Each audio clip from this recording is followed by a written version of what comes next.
Welcome, ladies and gentlemen, to the first part of Let's Play Fallen Enchantress Legendary Heroes, a game that is very much like Civ 5 and 4, but with a role play feel to it as well. So what we're going to do is, in this part, we're just going to go through the tutorial. So, because I'm not the best at the game, I've played it for like 2 hours, so that's the best way to put it. I do watch people play it, but let's just play a tutorial so you guys can see what it's like as well. And then we'll get into a game. Welcome to the Legendary Heroes tutorial. Here you will be learning how to found your capital, use magic, expand your kingdom, and fight off your enemies. The tutorial will always show your current objective at the top of the screen. If you get stuck, left-click on the objective bar to remind you of your current task. First, you will want to find a plot of land suitable for your capital. Left-click to select your sovereign unit, then right-click to move them. If your units have run out of moves, you may need to press the turn button to advance to the next season. To start a city, you will need to find a tile with resource yields, which are represented by a yield overlay on that tile. Higher grain yields will allow for bigger cities. Higher material yields will provide cities with increased production, and higher essence yields will allow you to cast additional enchantments on that city. Once on a tile with yields, press the Settle button to build your capital.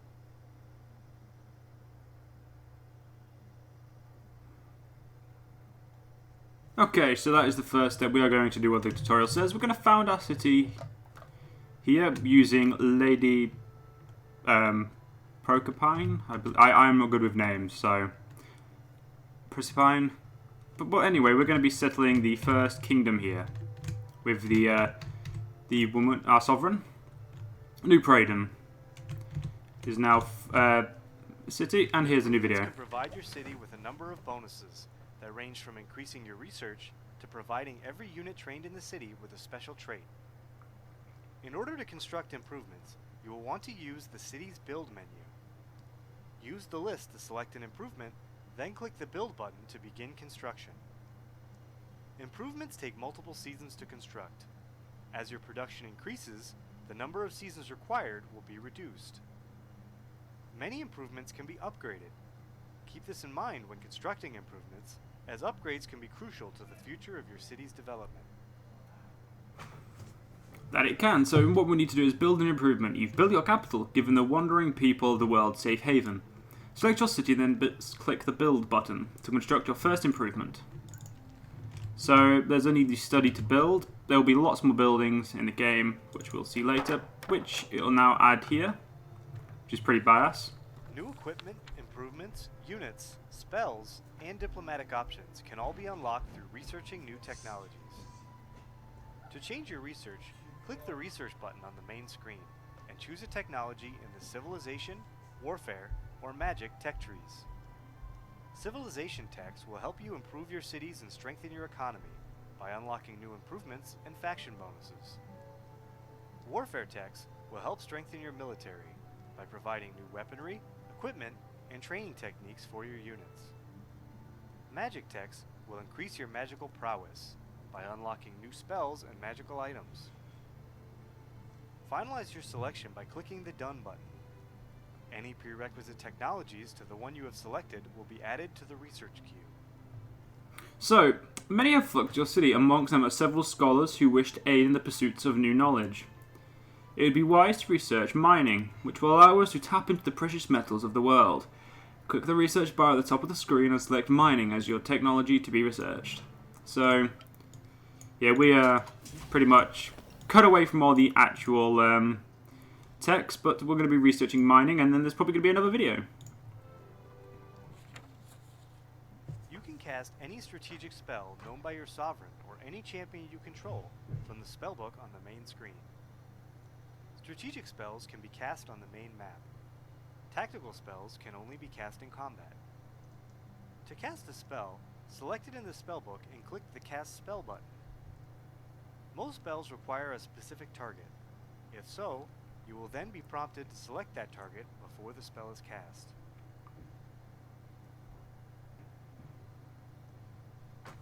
While improvements can help specialize your cities, there are several spells that can provide bonuses as well. Click on the spellbook button to cast a spell inspiration on your city and magically aid your research. So, this is a big part of the game as well, magic. And this is probably the only game where I actually do enjoy using magic, because it's in a strategy way, and I like games like that. Now there should be another video going as well, which would be lovely. As you explore the world, you will come across notable locations. Most hold lost treasures, including equipment, items, or resources. They can be identified by the green treasure chest icon that hangs above them. To claim a notable location, simply move a champion or your sovereign unit onto that tile. Again, another cool bit of the game is exploration and gaining equipment. Now that your city is growing and you are researching, it is time to explore the world. Move your sovereign to the east where an encampment cache is rumoured to hold lost treasures. So, Lady What's-Her-Face is going to be moving over here. Luckily, the champions that there are, I can say most of their names.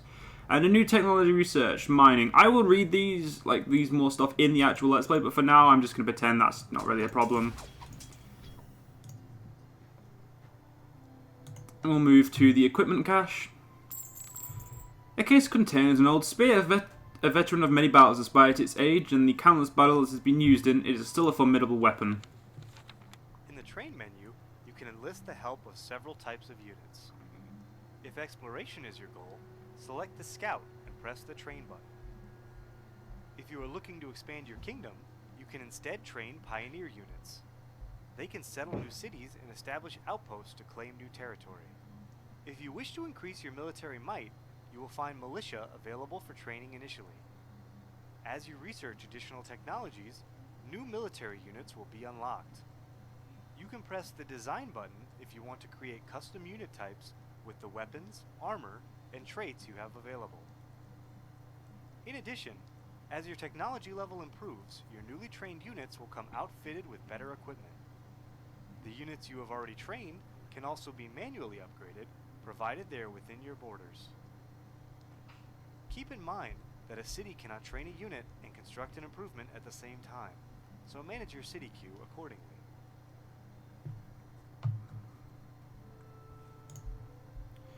There appears to be an iron ore deposit to the east. Before we can build a mine there, we need to a pioneer to expand your border. Select the city and click train to start training a pioneer unit.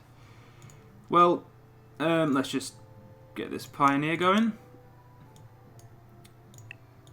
There we go, we'll move them in front. And another video. Understanding and managing the finances of your kingdom is vital to your nation's growth. Having a steady stream of Gildar is essential in order to pay your army's wages. In addition, surplus Gildar can be used in a variety of ways, from taking advantage of an opportunity in a quest to recruiting and outfitting champions. The most direct way to control your finances is by changing your tax rate. As you raise taxes, your income will increase, along with your unrest level. The higher your unrest, the less research and production your cities will provide.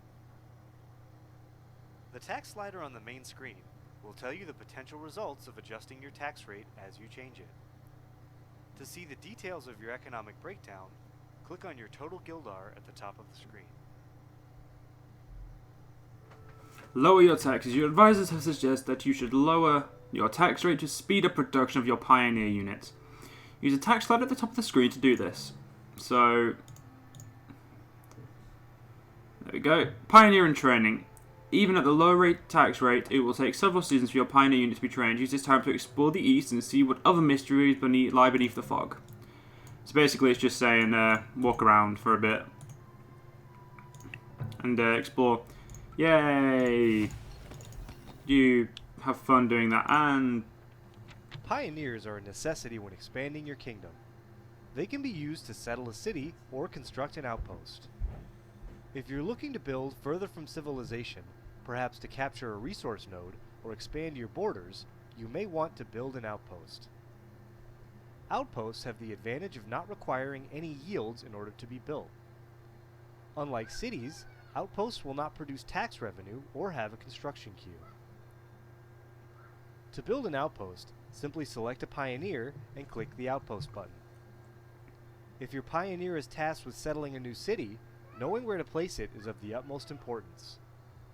Every city will have varied potential based on the yields of the tile it was founded on. Settle on a tile with high grain yields if you want a large city. Settle on high material yields if you want a city with maximum productivity. Settle on high essence yields if you want to fill your city with magical enchantments. As your nation expands and founds additional cities, your populace will take more effort to manage. This will lead to a global increase in unrest levels for each new city you construct. To found a city, select a pioneer and click the Settle button. Be wary when placing a city or outpost near a monster's lair. If your borders expand over a lair, it will release the monster to roam and attack your realm.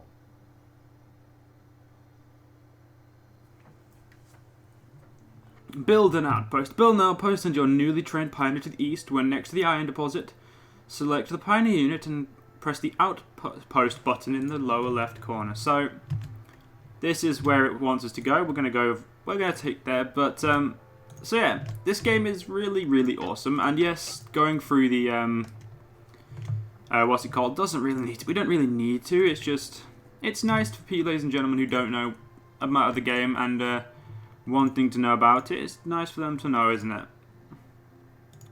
It's not what I meant to do. You know what? Don't do anything, City. I really don't care. I believe there's some stuff over here. Let's go look. Well done me. I moved myself miles away from where I was meant to be. Only one more turn to wait. Okay, 2 more turns because I pressed wrong. Let's go over here and see what there is. Now we build an iron mine. So what we do is you click on the resource and you tell it to build. And the nearest city will build it. Champions are the heroes of the world of Elemental. They gain levels, cast spells, and acquire items, much like your sovereign. As your faction accumulates fame over time, new champions will offer to join you. When they do, you will be presented with a choice between different champions. Pick wisely, as there is no guarantee the ones you decline will return in the future. You can increase your nation's fame by building certain improvements, and by completing quests.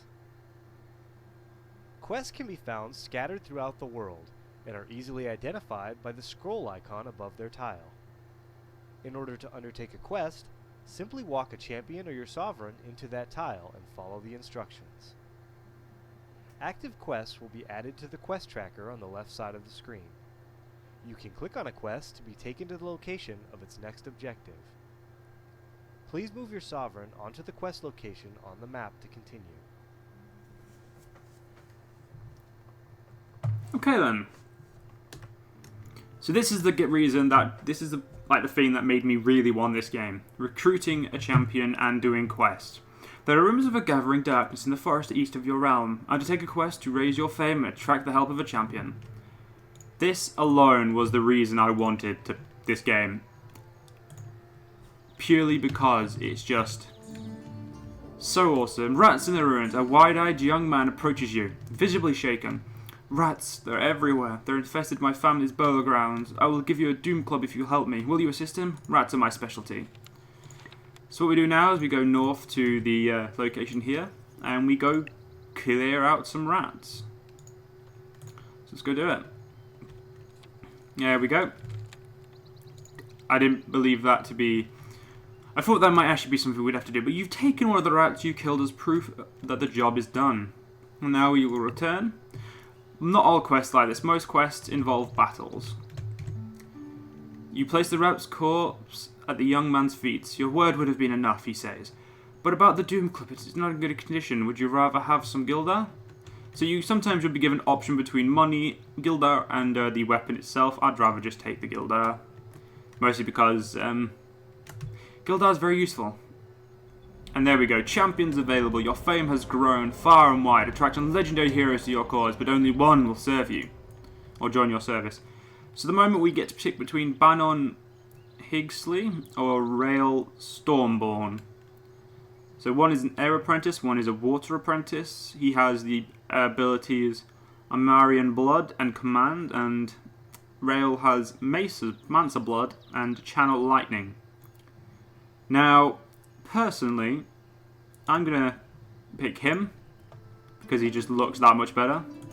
And I'm going to tell him to join my... Doesn't matter, we'll watch this first. There are many threats in the world of Elemental, including enemy factions and monsters who owe allegiance to no one. No matter the enemy, there are common things you should watch out for when judging the potential danger of any unit. As a first indicator, all units in the game are broken into one of 5 increasing threat levels: weak, medium, strong, deadly, and epic. In general, units will find a fairly even fight against enemies with the same threat level, while they will struggle against units of a higher level. Threat levels, however, cannot tell you everything you need to know. It's important to consider the specific spells, special abilities, and statistics of units on both sides of a close matchup. For instance, abilities like immunities to certain damage types can swing a battle dramatically in some fights, yet be completely useless in others. Choosing the correct battles to engage in, and those you should avoid, will be essential to ensuring your victory. That they will. So fight the Earth Elemental. The rumors are true. A deadly Earth Elemental is awoken in the Eastern Forest. Send your sovereign champion to attack the monster before it threatens your kingdom. So we have now merged up our champion and our sovereign into one united front. There it is over there. So we're going to go up here now, and we're going to do the quest in that it wants me to do. It wants me to murder this weak Earth Elemental, which is immune to poison, is large, it can't be let down, and it can overpower units. So that's very nice. Well done. There we go. So this attack string comes up. We can cancel, we can auto battle, or we can battle. But we're going to be battling. Tactical battles pit 2 opposing forces against each other, giving the player more control over the outcome of combat. Units take turns based on their initiative values. The higher the initiative, the sooner a unit will be able to take its turn. During a turn, the active unit can move a number of tiles up to its maximum moves, and then take an action. Actions consist of attacking, casting a spell, or using a special ability, and are displayed at the bottom of the screen near the current unit's portrait. Where you position your units during battle is of vital importance. By surrounding an enemy, you can provide swarm bonuses for your units during melee attacks. Be mindful that the enemy can take advantage of swarm bonuses as well. The initiative list on the left side of the screen can be used as a reference for what order units will be taking their turn. In addition, some spells have casting times. When you are channeling a spell with a casting time, you can use the initiative list to check when it will finish casting. Click the play button if you would like the AI to take over for you. Resume manual control by pressing the pause button. Instantly resolve the rest of a battle by pressing the auto-resolve button. Combat will end when all forces from one side are defeated.